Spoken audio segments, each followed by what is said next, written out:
So you see the end of slavery, you see the concentration of production in one place. Now, this same pattern, colonial extraction, going, centralizing all these raw materials, but not the production. Remember, India was denied the right to produce its own goods. Raw material being taken to Britain, Britain doing the value addition and then exporting it outside. This trend largely stays on up to about 1914, 1915.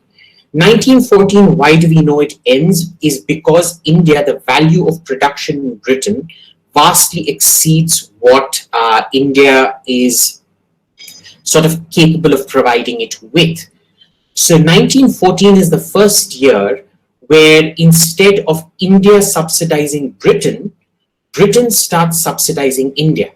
And from 1914 right up to the 1940s, when the Second World War breaks out, so basically from the beginning of the First World War to the beginning of the Second World War in Asia, Britain is subsidizing India.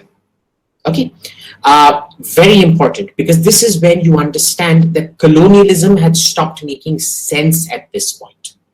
And that is when it is the war demand in Southeast Asia, the Japanese campaign, the Japanese invasion of Malaya, Singapore, and things like that. What that does is that it forcibly industrializes Bengal, which also led to the Bengal famine in many ways.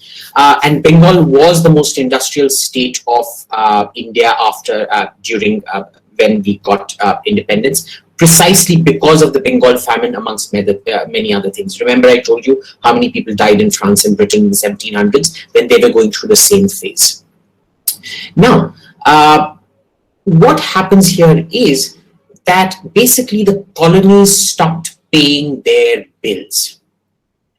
Britain, France, Holland, all these countries colonizing all these Asian states found it cheaper to simply pay for their goods than expending the entire amount of governance, rules, administration, and so on and so forth of these colonies. So decolonization wasn't this heroic struggle. Why does it all happen at that exact same frame of time? All right. For a very good reason, because it just stopped making economic sense. A lot of countries just held on for sheer prestige. So you look at the way Winston Churchill talks about decolonization. It's not about economics. There's never, find me a single speech in the British Parliament about economics from 1914 to 1940. You won't find one. It was all about the pride of Britannia rule the seas, Britannia rule the waves, and the British Empire, and so on and so forth. So decolonization wasn't really because of a heroic struggle, though it reversed the sort of income pattern. It made India even more problematic and even more expensive to govern. So it was actually more of a nuisance value in the sense. And then what you have is the pure manufacturing phase. And this is where decolonization starts around 1940s, 1950s, and ends sometime around the 1970s. And this is where manufacturing, so this is where we come to the COVID part. This is your modern history coming in. Till the 1970s, if I told you manufacture, it was the same as the colonial manufacture that we had seen previously. If you said you were buying a Boeing aircraft in 1965 or 1975, about 80 to 90% of it would be produced in America, in the Boeing factory, in-house, in situ, within a 5-kilometer radius of each other. However, what happens in the 1980s and the 1990s? 1980 starts with the digital revolution, 1990 becomes the information revolution. What happens here is the value addition of each individual labor on the factory floor shoots through the roof. So what you see is the means of production change completely. Countries like France, Germany, Britain, America, they only focus on keeping the high-end production at home, where you pay your factory floor workforce a very, very high amount, and all the cheaper jobs, you just can't afford to keep it because minimum wages dictate that this guy or girl has to produce this much. But minimum wages, the increase in minimum wages means you have to pay this guy a lot more than he's actually worth, what he's producing is actually worth. So this is where the globalization trend begins. It all starts moving to other countries. Now, the notable exceptions to this were people like Taiwan, South Korea, Singapore, and even Iran. Remember, Iran had a higher per capita income in 1979 when the Islamic Revolution starts off than South Korea or Taiwan did. Okay, it would have, had it continued down the Shah path, it would have probably been the next big industrial power, on par with most other industrial countries today. That did not happen. Different matter. Again, we can talk about that in Q&A. So what happens out here is, why did that happen? Because America followed a capitalist model and Britain followed a mercantilist model. Again, we'll talk about that during the Q&A. But anyway, during the 80s and 90s, what we see is all the low-end production keeps getting shafted out to other countries. And a very interesting case study is the Soviet Union versus the People's Republic of China. Okay, the Soviet Union breaks up, China starts opening up in 1979 pretty much, when Mao Zedong dies and Deng Xiaoping takes over, and the Soviet Union collapses in 1991. Now, the IMF told both China and Russia the same thing: ignore production, go in for services to serve the Western markets. They didn't listen. Neither of them listened. Russia listened. It went into services, and today it's for everybody to see what Russia is. Effectively, Russia today is the white Saudi Arabia. It's the white man's Saudi Arabia because it has no worthwhile production. Its entire industry is mass obsolete pretty much. And China is the one that has taken over the mantle of production because China said, screw you to the IMF, and decided to get into production. So all the lower end production that was getting shunted away from Britain, France, America came over to China. Lots of other countries as well, but China was the main beneficiary of all of this. But what happens out here is, note, and this is very, very important. This is what Deng Xiaoping meant. Of course, Deng Xiaoping keeps getting quoted out of context, where he said it doesn't matter if a cat is black or white as long as it catches mice. What he meant was that all the production that was coming to China was cheap, what we would consider rubbish, below our, हमारे आत्मसम्मान में नहीं है kind of this thing. Toilet paper, paper clips, safety pins, bulbs, tube lights, things like that. And this is what China builds itself as a superpower on. Low-end manufacturing, where it is able to control labor prices very, very carefully. It is able to offer you an educated workforce. Because remember, one of the good things about the communist revolution, even though it killed off about 70 million Chinese, the communists killed off 7 times more Chinese than the Japanese Imperial Army did, which should scare us a lot, and it does, but anyway, that's just a side factoid there for you. And China basically grew up on the back of toilet paper, tube lights, and paper clips. And this is something that India constantly made a mistake about, saying, you know, we're very high-tech, we're only going to do high-end manufacturing, we have an extremely skilled workforce, la-di-da-di-da. It doesn't work that way, because it doesn't matter what you produce. What matters is how you produce it. In India, you have had a lot of restrictions on this. One is the lack of an educated workforce. We have 13 million people joining the workforce every single year. Okay, now 13 million people, you look at the education required for them, 12 years. So from, I'm excluding LKG, UKG, I'm only going from the 1st to the 12th standard. You need a minimum of about $1,000 in modern US dollar terms, $1,000 per kid per year of education. 13 into 12 into 1,000 is about $150 billion every year. And then for the skills training, you need about $10,000. I'm talking nowhere near the American levels. I'm just talking about Chinese levels of production, lower end production. You still need about $10,000 per kid per year, say 3 years of training, 13 million. So every year you're training up 36 million people at $10,000. You're looking at about $350, $360 You're just to reach China's startup level of production. You need to spend somewhere between $450 to $500 billion a year. Okay, how much does India spend? $16 billion, 1/6. We spend approximately $82 per child on their education, and so you can't feed the kind of workforce that even China was able to feed Western industry in the early 1980s. So this is first strike. Second strike, your labor laws. Okay, today your formalized labor only accounts for 5% of your workforce. The remaining 95% is unorganized labor.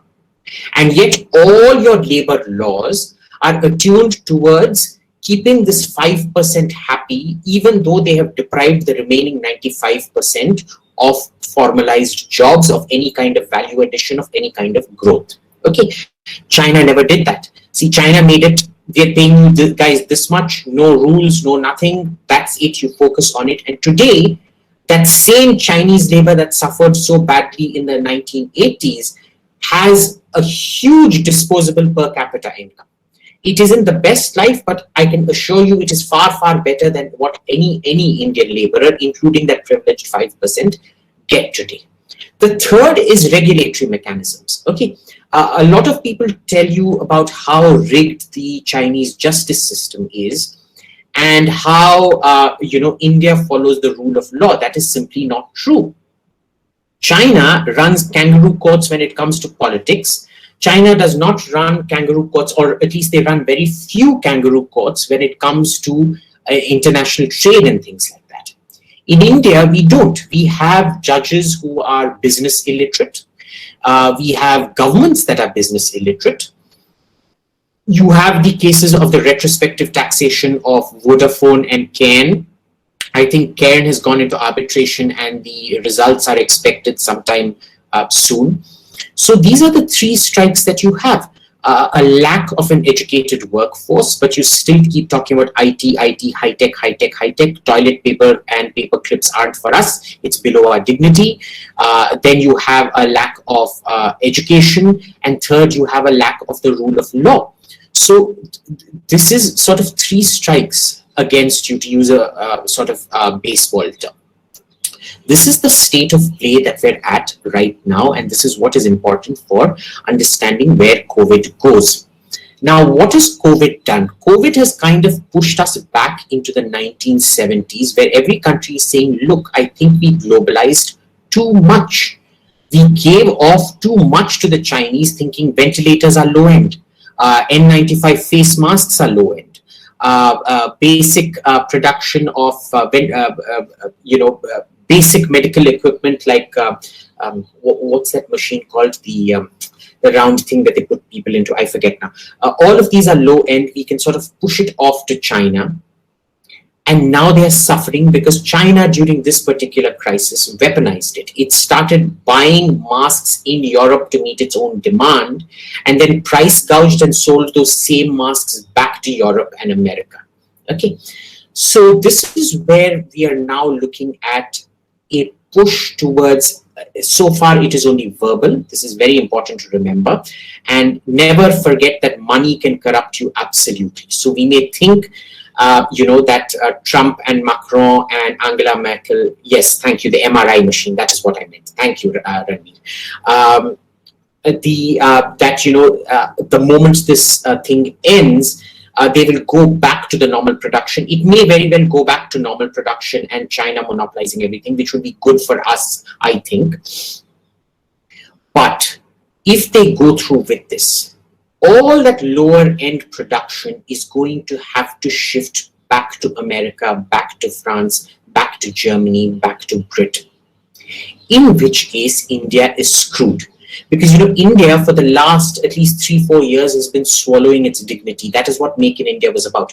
Make in India was about us swallowing our dignity, insisting on high tech, high end, and saying, bhai, kuch bhi industry Hindustan mein laake lagao yaar. It failed. That's a different matter. Why? Because you have a badly educated workforce, you have a lack of a regulatory mechanism, tax terrorism, whatnot, the factors that we discussed.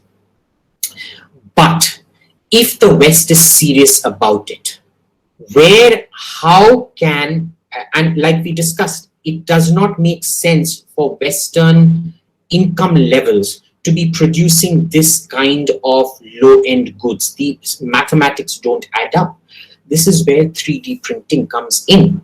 Okay, this is where you're going to see a huge push towards 3D printing, additive manufacturing, call it what you will. And what does 3D printing and additive manufacturing do in that sense? See, there are things it cannot create. So I don't know if all of you watch pirated videos. I do.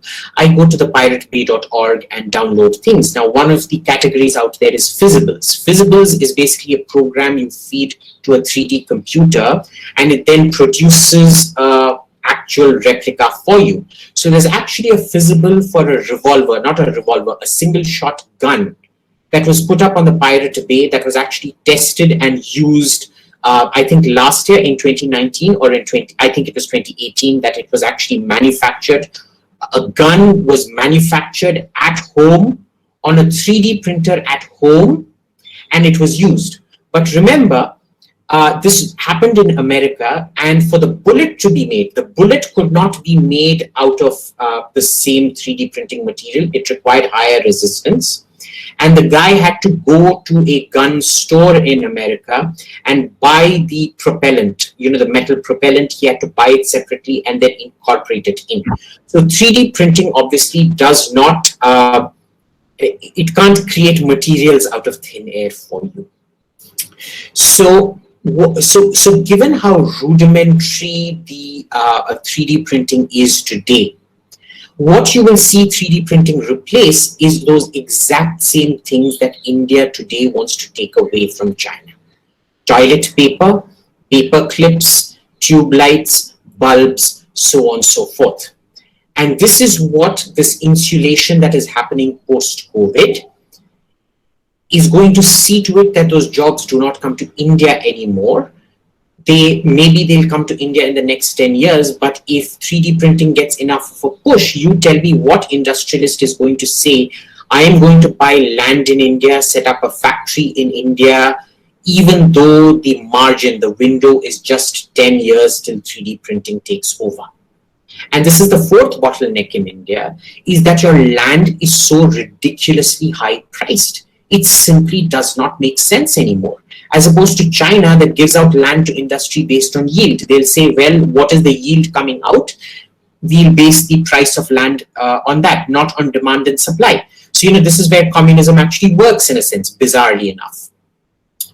So we've heard, I'm wrapping up now. I think I'm almost 30 minutes into the speech, so I should wrap up now.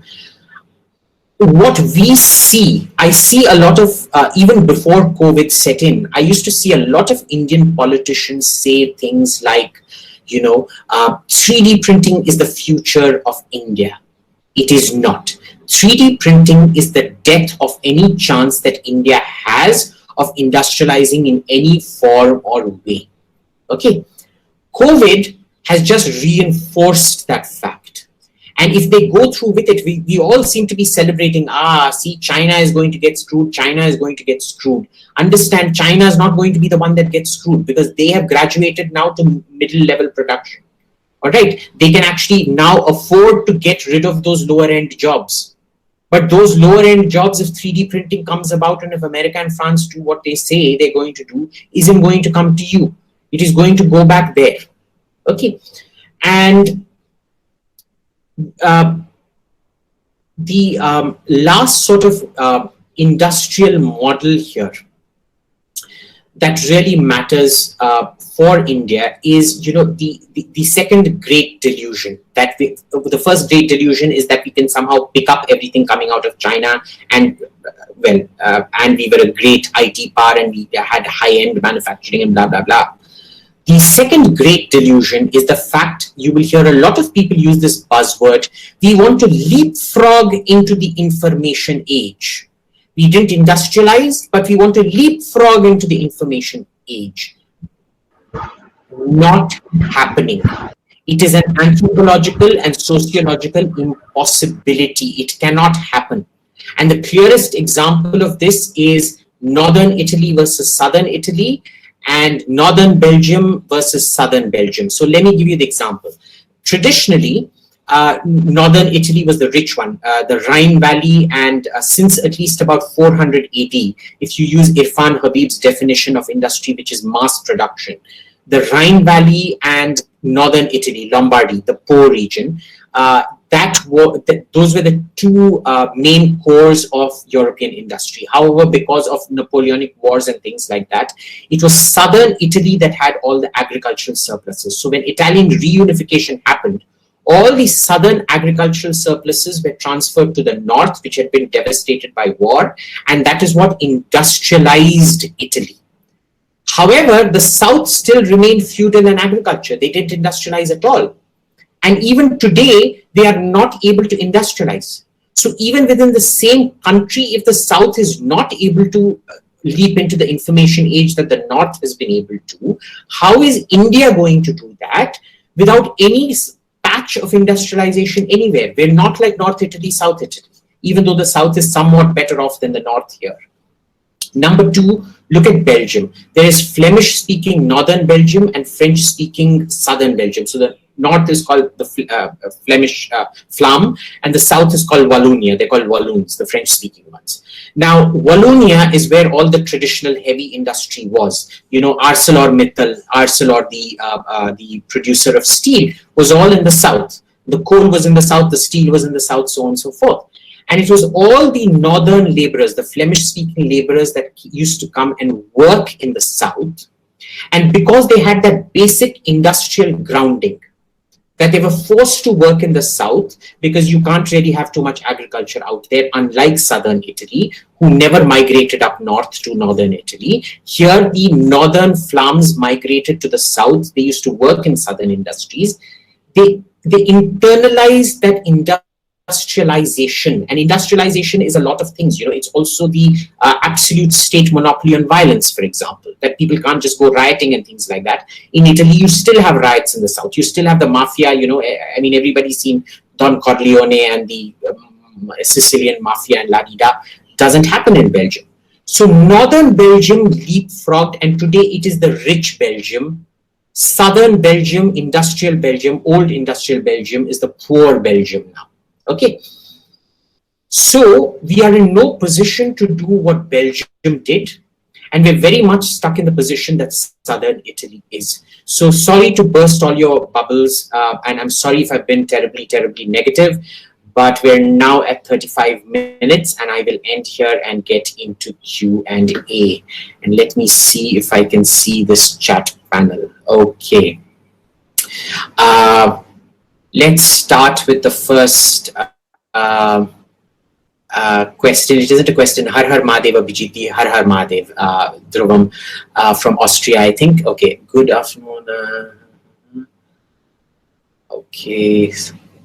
Okay, Vanshika Podar asks, so what are your thoughts on the process and the impact of bringing the workers back from villages in order to ensure that industries can start with their production, so on and so forth? Okay, so Vanshika, see, the problem here is once lockdown ends, your production has basically collapsed. You look at the 2011 figures for agricultural laborers. 21% of India was employed in agriculture, and it accounted for 12% of the economy.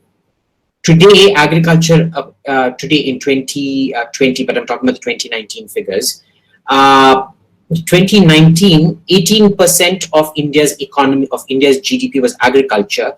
But guess what? 51%. 51% was engaged in agriculture. You have had a 30% jump in 9 years in the amount of agricultural labor. Okay, this is massive hidden unemployment. And they've all gone back. It has become easier for them to go back because of M-Rega and things like that. And they basically function as migrant labor. They go back during the harvest season. They do their harvesting. Then some of them live off M-Rega. The rest of them in off-season come to Delhi and the metropolises to work. There is a very, very serious problem happening, and COVID has just exacerbated the problem. Our economists went asking the right questions because most of them, unfortunately, are heavily politicized.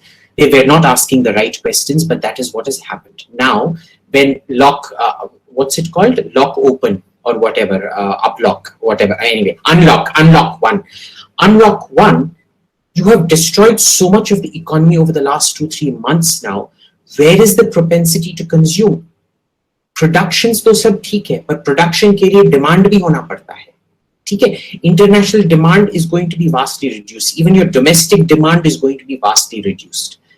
Those migrant labor, what you're going to see now is a vastly increased social security bill on M-Rega and things like that, because this thing is going to have a very huge psychological impact. We had convinced Indians to start taking loans and spend, even though Indian savings were a lot higher than most countries. Now everybody is going to start saving money. Okay, so the way it was dealt with was shoddy and haphazard, but the downstream consequences of what happened, both with respect to the repatriation of labor, but also with respect of the economy, is going to leave very, very deep scars. It's going to take us at least another 15 to 20 years to reverse what has happened in these last 2-3 months. Okay. Think India, kindly comment on the relief package announced by the government. Is it enough to support the manufacturing industry? Absolutely not. So it's 20 trillion rupees. 3 trillion for the MSME is actually very, very good. I think it's not complete. It isn't 100% of what they required. It's about 30-40% of what they required. But in India, by Indian standards, it's very, very good. Now, the question is, we account for 3 trillion.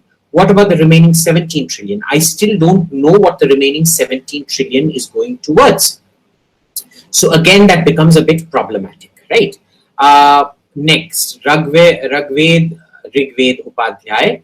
Do you think communist or socialist models of government is more fruitful for manufacturing sector than a democratic government?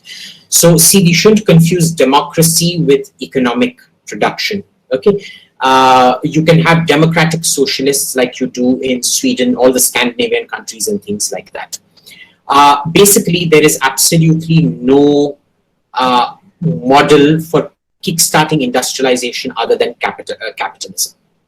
You can have Soviet-style industrialization, but then look what happened to the USSR. Where is the USSR today? Not one of the ex-Soviet states today is an industrial power. Okay, the only 3 which have a high income category, Estonia, Latvia, Lithuania, live off providing services to Germany, France, NATO, and other Western countries. They are still not industrial powers yet. Okay, so there's that. Democracy, I know India is very proud of its democracy, but you always build institutions before you build representation. Like I said, industrialization is such a brutal, nasty process that when you have to vote every 5 years, any government that industrializes is going to lose that vote. Democracy and industrialization are incompatible because of the pain of industrialization. If 25% of your population dies, if Bengal famine kind of things happen, do you think any government can get re-elected? No. And that has been the main problem why India has never actually been able to industrialize in that sense. It's sad, but it's true, right? So you look at Taiwan, South Korea, Singapore, Iran, they all industrialized when they were not democracies. Tell me one democracy that actually industrialized being a democracy. It doesn't exist. Britain, America, all of these, they were democratic only for very few people. For America, when it became an industrial power, only 10% of the population could vote, right? That was a lower voting percentage than ancient Athens. Ancient Athens, only 1 in 8 people could vote. which is more than 1 in 10 that could in America. Okay, black people couldn't vote, women couldn't vote, lots of rules and things like that. I think even Catholics couldn't for a long time. I forget now. Anyway, so remember, democracy is actually your enemy out here. It will not enable the pain of industrialization to be passed on to the people, and any government that gets elected will automatically have to backpedal on the pain. CT scan, MRI machine, yes, thank you. How efficient the Make in India program has been. What are the prospects in the post-COVID world? Atharva Upadhyay asks. Well, Atharva, you tell me, what was the one big ticket investment that came in Make in India? Why don't you see the Make in India line anymore? Why has it been dumped? Nobody even wants to talk about Make in India anymore. Does anyone even know who the head of Make in India is anymore? It used to be Amitabh Kant. He has shifted to the Niti Aayog. Where is Make in India today? It's nowhere. That itself should tell you. See, this was based on the belief. Amitabh Kant ran Incredible India before Make in India. Incredible India was all about advertising. And see, some sectors pick up based on advertising like tourism. Some sectors like manufacturing don't. Because see, you can advertise as much as you want, but if you can't make good for the an educated workforce, if you can't make good for a labor and labor laws, regulations, judiciary and regulatory mechanisms, the cost of land and things like that, who's going to come here? Here, everybody out of every third-rate university who gets an engineering degree, who's probably not even fit enough to be a factory floor worker, thinks he should be a factory floor manager. I mean, forget factory floor manager. He thinks he should be the next general manager of Tesla or SpaceX or something like that. Okay, I want you all to Google, because you're all on computer. I want you to Google this. 97% of Indian engineers are incapable of problem solving. Did you know that? 97%. And the problem isn't that they're incapable of problem solving. The problem is that those 97% think that they are the remaining 3%. Okay, that is the problem, Atharva. So, Make in India, no prospects at all for the time being. And worse, now with 3D printing, what chances existed, even those have gone out of the window. American economist Mansi Desai asks, American economist Abhiji had quoted that companies shifting out of China to India may not actually do good. I agree, which is why out of the 56 companies that shifted out of China last month, only 6 decided to come to India. And I checked further, they agreed on MOUs to come to India. They haven't yet decided to shift shop to India, whereas Vietnam got 25 to 30 of those. And those are actually real deals, because everyone is shifting out to Vietnam at the moment from China, because they offer the same terms and conditions and lower wage workforce, but highly educated workforce that China used to offer in the 1980s and 1990s. Asha, is this the right time for the government to shift from income tax and GST to banking transaction tax? I don't know if banking transaction tax is actually a substitute for income tax and GST. I am not in favor of income tax. I think the income tax net is too small, and the amount of infrastructure that you expend extorting that income tax is too much, way too much. Sorry, this chat just went off. Sorry, just a minute.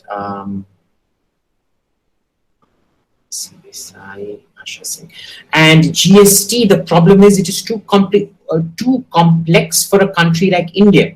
You needed to have a single rate. At minimum, you need to have a 2-rate tax. This is probably the time they need to move to a 2-slab GST system. Because remember, the biggest problem in India is extortion and corruption. This is what 90% of your income tax department does, extortion and corruption. And this is what 90% of your GST is. It's local, sorry to use the word, but thullas going around extorting small businesses. Just go talk to small businesses. They keep getting extorted. They don't have the technological savvy to do all this, banking and things like that, employing an accounting firm and whatnot. And it's becoming very, very problematic having a 4 tax slab. Now, I have a friend called Yusuf Unjawala who runs a toiletries and home furnishing store in Bangalore. You go to his timeline, he mostly tweets about defense, but you go to, he'll also tweet about the problem his business faces. a guy will come and say that the tap, a plastic tap, which is the cheapest tap he sells for around 87 rupees, the inspector, GST inspector comes and says, this is a luxury product, we're going to tax it at the highest slab. Why? Because it is coated in gold paint. Now, if Yusuf wants to contend this, the tax hearing is set in Mangalore, where he has to drive for hours to go to the hearing and come back, and it is done deliberately to harass him, so that he just pays the GST guy to recalibrate this to lowest GST category. And what happens is the GST inspection can keep happening. So this guy goes, the next GST inspector comes and he'll reclassify the same thing. This has become a very, very, very problematic issue. Okay, so I don't know what the banking transaction tax funda is at the moment, Asha, I'm sorry. But income tax we need to get rid of, GST needs to be simplified. And that's my position on things. Akhil Rajput, 300 working days in a year, the daily output comes to rupees 45 to 50,000 crores, which can potentially be lost due to national lockdown. The biggest worry due to COVID is the scale of unemployment, which is far more serious this time as it is closure. What can be considered to be practically an undefined period leading to a muted recovery? So how economy's policy help us? Sorry, I didn't understand the question, Akhil. Kamlesh, does the development of India center-state conflict? You know, surprisingly, Kamlesh Patel, center-state, I wouldn't say it's conflict, but I think what you've seen is coordinated action by the center and the states. And this is one of the very, very bright things. It is the one good thing that we're finally seeing, which is UP, I think Madhya Pradesh and Maharashtra and Gujarat have said that they are suspending all labor laws. So, you know, the great MSME, the 3 trillion rupee MSME package we spoke about, that in conjunction with the suspension of labor laws, you have no idea how much interest that has generated. Now, the problem is because everybody else is socialist, all the Congress governments, the Congress will never allow all its governments to do is to suspend labor laws, and they are going to suffer. Now, what we're going to see is if investment comes in, it is going to target UP, Maharashtra, UP, Madhya Pradesh, and Gujarat. But the question that they're all asking is, what happens after 3 years? You have suspended labor laws for 3 years. What do we do after that? And that is something very important because continuity of policy, you know, government predictability is very important in getting in investment. Vanshika Podar, sir, with demonetization followed by GST and then Make in India, now COVID-19, how far cumulatively impact on India's GDP? Well, Vanshika, I'm going to give you the worst possible scenario that I've heard is a 40% contraction of the economy because your restaurant and tourism sector is now completely destroyed. That was already 10%. Now, 40% is the worst I've heard. I think it will be somewhere between 12 to about 20% contraction of your economy. You probably are heading into depression. It is not going to be good. Okay, Yugandhar Karnik, if India were to be industrialized, how do you think we would cope with the social problems that would arise due to it? Well, Yugandhar, we can't cope with it because if you have elections every 5 years, you will invariably end up voting up a rabid socialist government that would undo everything. You would essentially end up voting for a Hugo Chavez or a Nicolas Maduro kind of person. Okay, so you can't do that. Like we discussed, democracy and that pain of industrialization are incompatible. How will COVID-19 will affect made in China? Well, that's what we discussed, sort of.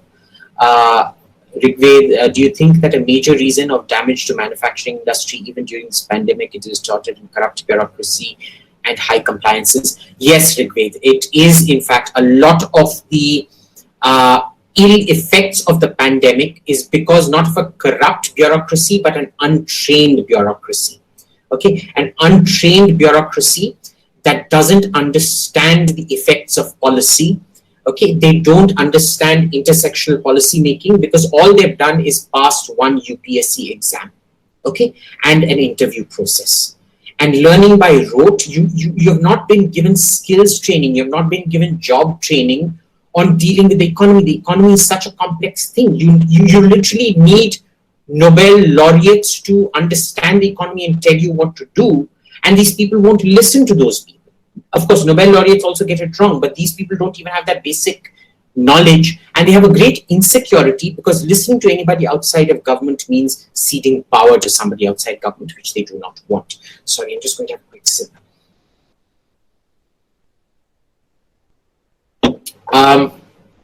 Prerit Sin, as per manufacturing is high technology sectors, and generally those in which global demand growth is strongest, spurred on by the development of new products and sometimes rapid time.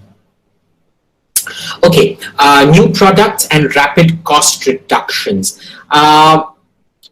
See, it's basically that is it. But manufacturing of high technology isn't just cost reduction and the development of new products. Sometimes it can just be the refining of the same product. Okay, so you look, I want you to draw, because you're all on computer right now, go to Google while you're listening to me and draw up an image of a Boeing 707. Okay, Boeing 707. The engines on that is a little pencil-like thing. But when you Google Boeing 787, which is the latest version of a Boeing, you'll see that it's a fat, thick fan. Why? Because it's the pencil plus another fan mechanism. I'm not going to get into engine dynamics right now, plus a fat fan mechanism outside of it to cool it. That has increased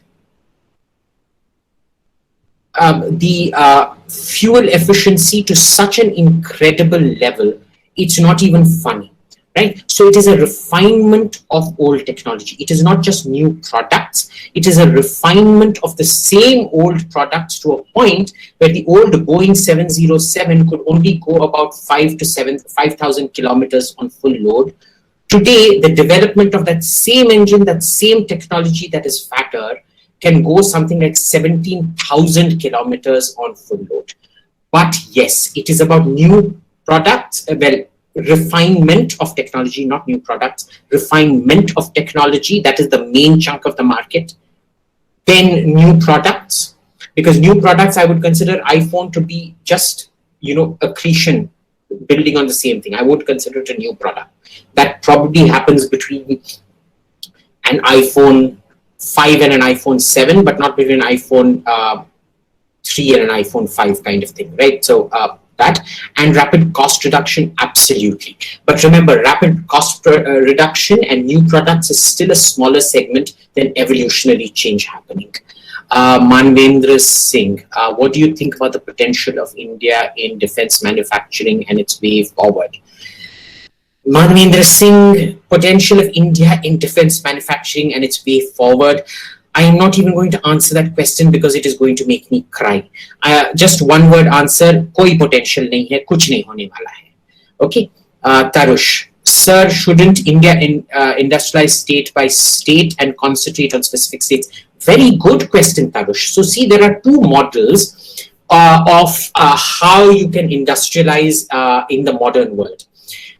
Because you're talking about islanding, okay? Islanding either based on ethnicity or islanding based on region.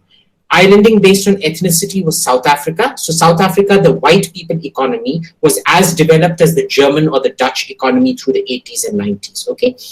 And the black economy was worse than the Indian economy. Well, it was slightly better than the Indian economy for black people. But this can only happen when you have racial laws in place. Okay, we can't have apartheid style laws. So the South Africa model can't happen. But what you're asking me about is geographical islanding, which is what China did. That it starts off in the East Coast and then slowly the wealth starts moving west. So it started off in sort of Guangzhou, Shanghai, Tianjin and all those places. And then it started moving inland. It then reached Sichuan, Xi'an and all those places. And now finally it's moving towards Tibet and Xinjiang province. Can you do that? So for example, can you say today in a democracy that only Tamil Nadu, Maharashtra and West Bengal will industrialize, baki sab chup baitho? Are you going to prevent labor from moving to Tamil Nadu, Maharashtra and West Bengal in order to seek those job opportunities. You can't. So, in a setup like ours, unless you have massive constitutional change, you're basically violating the fundamental right to equality. We can do this through special economic zones in a sense, but again, even those special economic zones, the problem is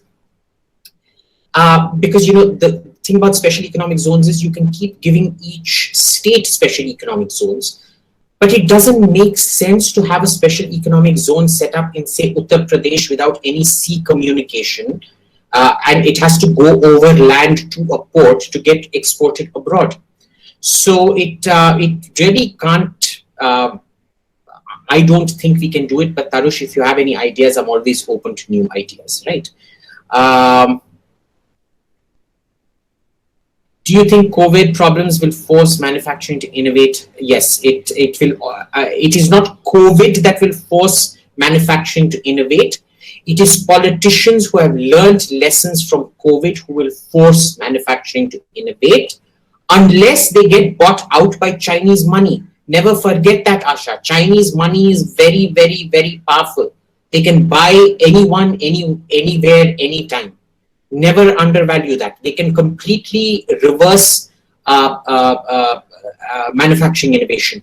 Today, it is estimated that the rate of industrial and innovation growth is only 50% of its optimal level. Why? Because companies buy up patents that could be challenging to them and suppress them completely. Okay. I've seen worse estimates, but even today, your innovation is massively retarded because of IPR laws. IPR also helps companies, but IPR has also stalled innovation in a very significant way. I would really like, and the classic example of this is the Wright brothers. Okay, the Wright brothers, because American patent laws are so strong. You've heard of Oliver and Wilbur Wright, the people who first flew the plane, even though that's disputed. Now, these guys, they wrapped up every single aviation patent in America from whenever their flight was, right up till the First World War. So there was absolutely no American innovation in flying. On the other hand, because Europe did not have those IPR protections, what happened was the European aviation industry flourished at the First World War, and they had far, far more advanced planes than America had. So, IPR can actually retard. On one hand, it sort of protects innovation. On the other, it also retards innovation. So think about that. Ranveer Chapekar, the value of Indian laborers is worth more than their Chinese counterpart. Due to us being a democracy, laborers have a right of minimum wage. That minimum wage is worth more than the Chinese minimum wage, controlled with higher labor wages. Well, Ranveer, I'm not. The value of an Indian laborer is absolutely not worth more than a Chinese counterpart. I think you're confusing market inefficiency with value. The Chinese laborer is much better educated, produces a lot more, has a much, much better lifestyle, earns a lot more than the Indian laborer does, okay, and is protected today by a better basic set of laws. It's not that much better, but it's still better than Indian production at the moment. You're going by minimum wage, which is a very, very misleading term. That minimum wage today in India is a sign of inefficiency. You're paying a person who is giving you 8 rupees per day worth of product because you can't control him because of the labor laws, but you're forced to pay him 20 rupees an hour. There is a complete mismatch out there. So please do not confuse. The value of a Chinese labor is exponentially higher than Indian labor. Okay, a Chinese laborer gets paid about 7 to 8 times more than an Indian laborer does, has 10 times the amount of disposable income, and there is a dichotomy there, 7 times more but 10 times greater disposable income. Why? Because there are certain things. The basic cost of living there is cheaper, lot to do with land prices and things like that as well, and they lead a much, much better lifestyle, and their wages are correlated to their productivity. So please don't make that mistake, Ranveer.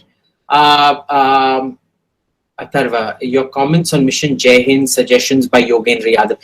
Yeah, I'm not even going to get into it. The moment I read Article 7.1, and I had no issues with 1, 3, and 6, but the other ones were clear on disasters for failure. And this day and age, they're talking about nationalizing everybody else's private reserves to feed their own socialist dreams. It just doesn't work. I'm sorry, but I don't take anybody who signed on to that seriously anymore. What role defense budget plays in innovation? Huge, actually. I would recommend you all read a book called War, What Is It Good For by Ian Morris. And Lokesh, what he says is that everything that is good and great about humanity, democracy, industry, everything has come out because of war. Okay, now a defense budget, if you had a good functioning economy, a defense budget can be a huge fulcrum of innovation that keeps moving your economy to a higher and higher production platform. In India, that isn't happening. In Tamil, we've got a word called Dandasoru. Dandasoru is when you give a beggar some rice, and he, instead of thanking you for it, he curses it, saying, what kind of a horrible person are you? You have given me rice, now I have to chew it. You have imposed on me the burden of chewing it and swallowing it. And you are making me expend more calories doing it. The Indian defense budget is a Dandasore budget. It goes on to completely unproductive resources where there is no innovation. There is no, the one exception to this is the ballistic missile program. Okay, that is one of the very few things, because it is under the direct control of the Prime Minister. It is still suboptimal, but at least it has gone somewhere. Okay, but in India, the defense budget is not as productive as the defense budget is in America, France, Britain, Germany, and all those places. Okay, those countries, per dollar spent on defense, they probably get about 10 to 15 times the amount of profit out of it. Okay, not just directly in terms of defense sale, but also the innovation that then migrates into the civilian sector, which is actually a much bigger sector today. Akshay Kanikar, what is your views on the LCA Tejas program? Is it a viable alternative for the Indian Air Force? It was a viable alternative in the 1980s and the 1990s. I'll tell you what the basic problem is, Akshay, is that your industrial setup. You remember how we discussed about Boeing, that 90% of a Boeing used to be built by Boeing in the Boeing factory in Renton in the 1970s. Today, it's less than 25%. What HAL is trying to do is it has created this belief that it can manufacture a modern generation aircraft with an industrial paradigm taken from the 1970s. Okay, the industrial model just does not add up. It is an anthropological and social impossibility. Okay, second problem here is the level of basically because it needs massive MSME, because MSMEs are able to innovate much quicker replacement and innovation cycles, which is not happening in this case.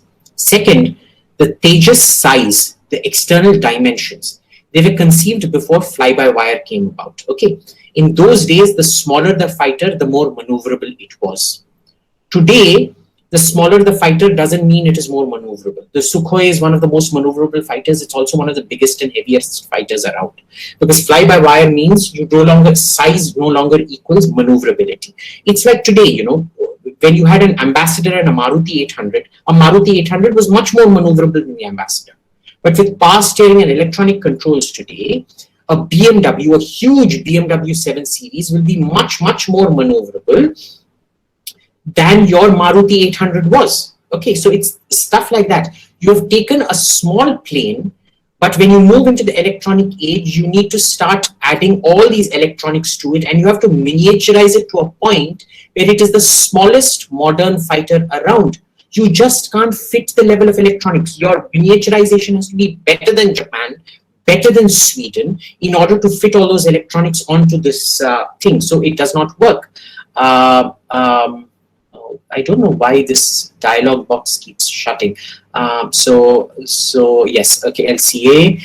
We still have a Make in India initiative. It's a failed concept. Yes, Praveen, it's Make in India. Make in India may work tomorrow. If you sort out the other problems. Are you willing to sort out the education problems? Are you willing to sort out judicially and regulatory unpredictability? Are you willing to sort out your land problems? Are you willing to sort out your labor problems? Till then, just having a marketing slogan like Make in India is not going to work. Anshuman Parikh, what will happen to the aviation industry after lockdown? Very tough. But I think at least Indigo and Vistara will survive. Vistara will survive mostly because, look, Air India will survive because the government, right? The government won't let it go down. Mostly the MEA won't let it go down because it's kind of semi-controlled by the MEA. Vistara won't go down because it's a strategic investment by Singapore Airlines. They won't let it go down so quickly. And Indigo won't go down because the Indigo model, Indigo is the only company that keeps making a profit. And you know why it makes a profit? It's not because it makes the profit on the fare that you pay. Indigo makes profit because it squats on the Airbus production line. Okay. At a shot, they will order 120 to 200 Airbus A320s, which means that in the next 5 to 10 years, any other airline that wants an Airbus A320 cannot go to Airbus direct. They have to come to you and say, "Bhai, please, mere ko ye Airbus de do." You vacate your rights. So Indigo then says, "Bhai, you give me $5 million and I will vacate those rights." That is what is keeping the Indigo model running. So it is a squatting on the production line model that keeps Indigo running. And yes, I think they may survive because, you know, if the passenger travel model collapses completely, then they won't have the cash flow to maintain the sort of order model, right? So the squatting on the production chain model. Do you have confidence in our current five-man's minister that she will be able to bring the GDP back on track? Shardendu Pandey. Yes, I do. I do not, however, have that same confidence in the Prime Minister. Because, you know, this kind of over-dependence on bureaucrats and untrained bureaucrats, I might add. You actually had a yoga PhD or something like that as your finance secretary for a while. No, I don't trust them. Pratik Singh, Atmanirbhar scheme is a major step.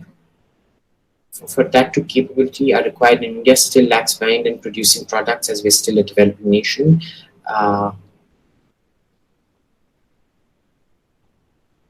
Okay, so it's the difference. Does Atmanirbhar depend on Jugaad? See, Jugaad is a very funny term. Jugaad doesn't imply innovation in a sense. Everybody in India sees it as a huge positive. I see it as a negative because the exact word of Jugaad in the West is jerry-rigging. Jerry-rigging is done when you've run out of all options. Okay, that can't lead to industrial growth. Okay, so you can keep doing Jugaad, but it will only keep you running. It won't help you grow. Dhruvam, what do you think about the proposals of the UK and US of expanding G7 to more countries? See, what is it going to achieve? It's just a club of people who meet and decide. G7 meetings anyway keep inviting. Every G7 meeting over the last 10 years has invited the G20 leaders. There's not been a single G7 meeting that the Indian Prime Minister hasn't been to. And what will expanding it do? These G7 countries have a very clear knowledge of industrialization. They have a clear knowledge. They have the extreme specialization in government required. If you expand it to the G20, you're just going to dilute it. Anyway, remember the G7 is just an opinion forming body. It isn't an enactment body. So it really solves none of your problems. It will just make the G7 more cumbersome, and it will add nothing to you except prestige. For example, it used to be G8, remember? Russia was included in there. Russia didn't contribute, so Russia got nothing out of it. Russia didn't contribute to it. And when they invaded, was it Georgia or Ukraine, they got kicked out of the G7, the G8, which became the G7 again. And the G7 was none the better for it, Russia was none the better for it. So kind of irrelevant. Self-relevance will not come until we have good innovator. So do you not think government should spend more money revamping primary and secondary education? Very good point, Praveen Kumar. Yes, this is the mistake we made focusing on secondary education. We should have focused on primary education. But think about this. You know, economies of effort come in primary education when you standardize it to a single linked language across the country. Okay, when your primary education is based on 20, 30 different languages spoken across India, you do not create those economies of scale. Everything has to be translated into these 20, 30 different languages. And it creates massive problems for incoming investment because they don't know what language to train their workforce in.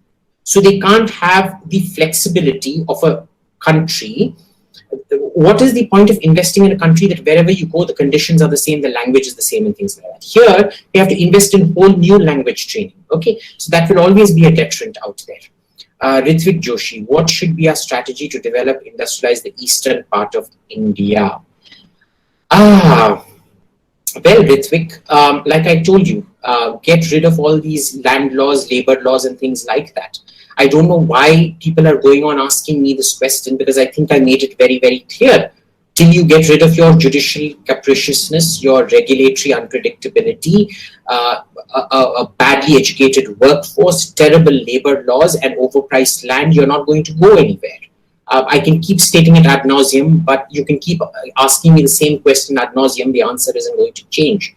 Do you think the Northeast industrialized or left with its natural beauty? Atar Deshpande, look, that is a question that the Northeast has to answer for itself. Okay, we can't decide. You know, this whole communist style thing, this region should be industrialized. You know, these focused development things, the communist countries do them. That is not the way market economies work. Market economies go where the natural flow goes. Okay, for the Northeast to develop, it needs to have sea connectivity, which is why we're developing Sitwe port. We still don't know what's going to happen. We don't even know if there's going to be connectivity. Bangladesh is going to allow Bengal to Northeast connectivity and things like that. Anyway, the way the Arakan runs is in a north to south axis. So instead of going over mountains like this through Bangladesh into India, it's actually cheaper to just go down south. I'm just talking from a connectivity point of view. But remember, this is a decision that is taken based on the market, not because we wake up one fine day and decide Northeast India industrial hoga. That's not the way things work. Okay. Suggest solution for Indian economic revival.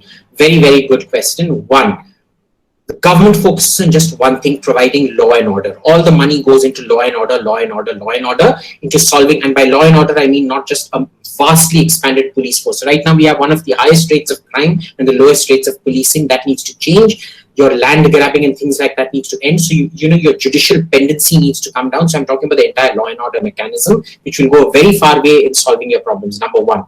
Number two, get rid of waste. You lose 16 billion out of the energy you produce. $16 billion, $16 billion is lost in theft every year. 30% of your water is lost. Okay, a huge portion of your food production is lost. Okay, so what happens is that you control the waste itself. $16 billion of energy lost equals 4 nuclear reactors built every single year. Not 1 or 2, 4 reactors. That is 2,000 megawatts of energy added to your thing every year that you are losing today. Okay, so number one is privatize, just focus all resources on law and order and getting the judiciary and the police working. Number two is, privatize, then focus on law and order. So that's number two. And number three is cut wastage. You cut wastage, you're automatically increasing your capacity, you're increasing your GDP, in fact, to a large extent. What extent should the government intervene in the market? You shouldn't intervene in the market, but you should have very, very strong regulation. Okay, because remember, the more freedom you give industrial houses, they start behaving like feudal lords, and they start corrupting the system, and you don't want that. Yogesh More, how greater privatization and defense will affect local economies and indigenous R&D? What kind of effect will it produce on intellectual property dominance?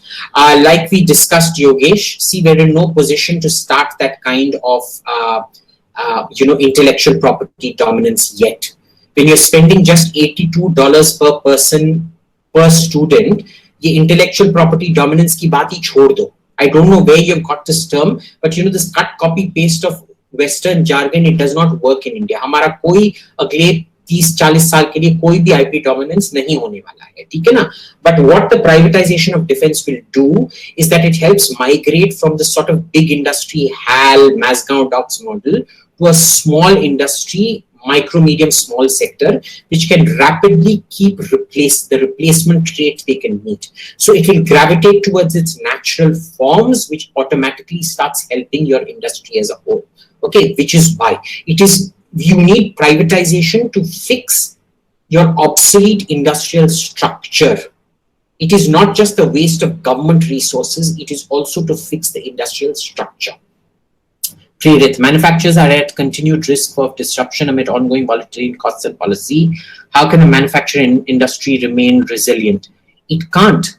There are two things that risk analysts price the highest in India, unfortunately, are regulatory unpredictability and judicial unpredictability. Okay, so governmental unpredictability and judicial unpredictability. And nobody knows how to price it.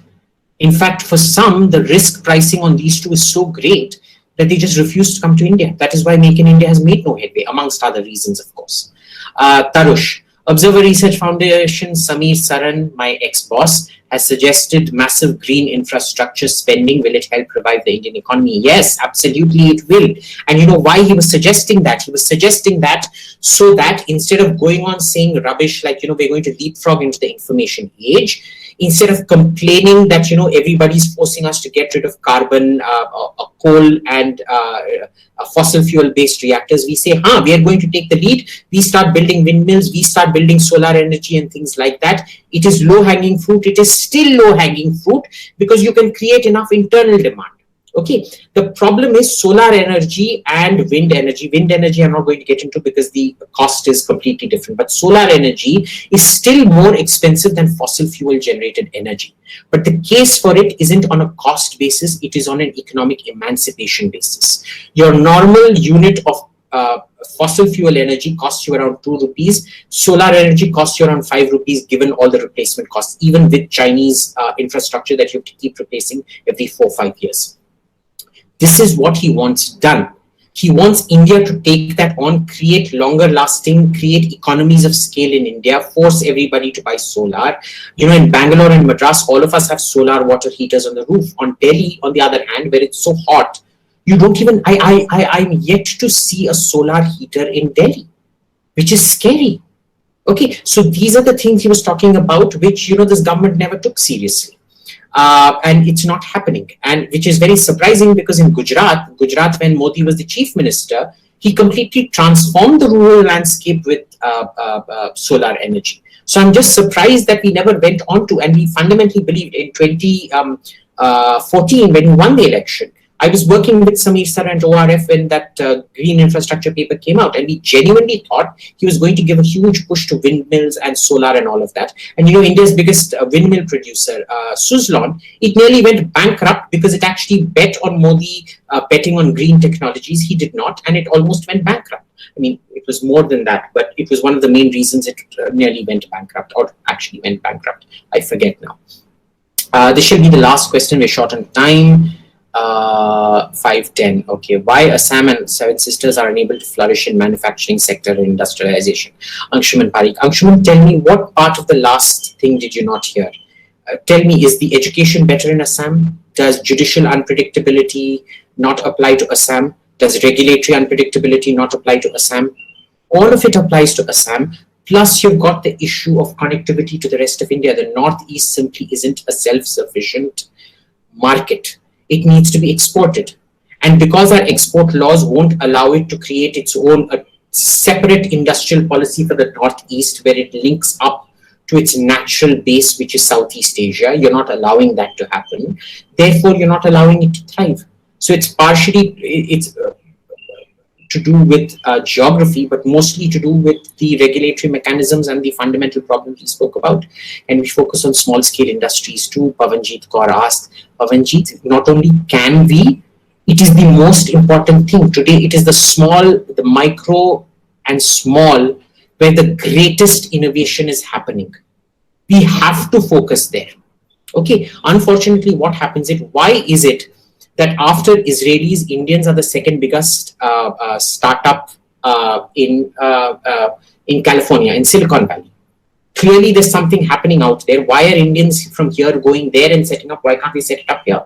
Why did Dr. Bose set up Bose speakers in America and not Bose speakers in India? And Bose speakers today are the, well, amongst the, I don't like them, but anyway, some people consider them to be the best speakers in the world. It has to be, can be many. We must focus on the small scale industry. That is where the money is to be made today. Disproportionate amount of money is to be made in small scale industries, but you know, you need to have the entire setup. Hello. Yeah. Sir, I'm sorry. Actually, the thing is, the session will expire at 5:15. Yeah. So last question, Ranveer Chapekar. Why is there so much judicial unpredictability?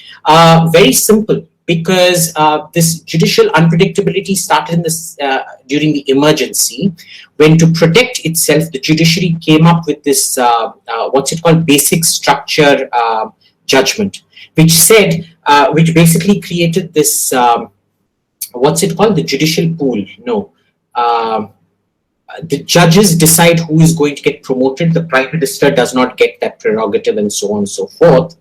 And slowly it became a path to corruption.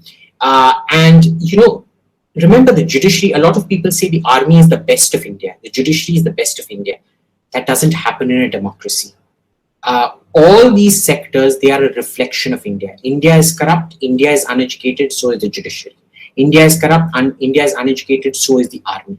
They are not the best of India, they are a microcosm of India. Remember that, right, Ranveer? So judicial unpredictability is that all checks and balances on the judiciary evaporated the day you had the basic structure judgment, number one. And number two, all the natural tendencies of India, a lack of expertise, over concentration of power, corruption, all of these have overtaken. So that's what's happened. And that was the last question. So thank you very much. I hope you enjoyed it as much as I did. And I hope I haven't sent most of you into depression. So thank you so much for such an enriching session. I'm sure this session has proved to be a considerable addition to everyone's knowledge. Thank you for taking out your time and for being here with us and for answering all the questions patiently. It was an absolute pleasure to hear you, sir. Thank you so much once again. Thank you, Amrita. Take care. See you all. Har Har Mahadev. Thank you, sir. Thank you.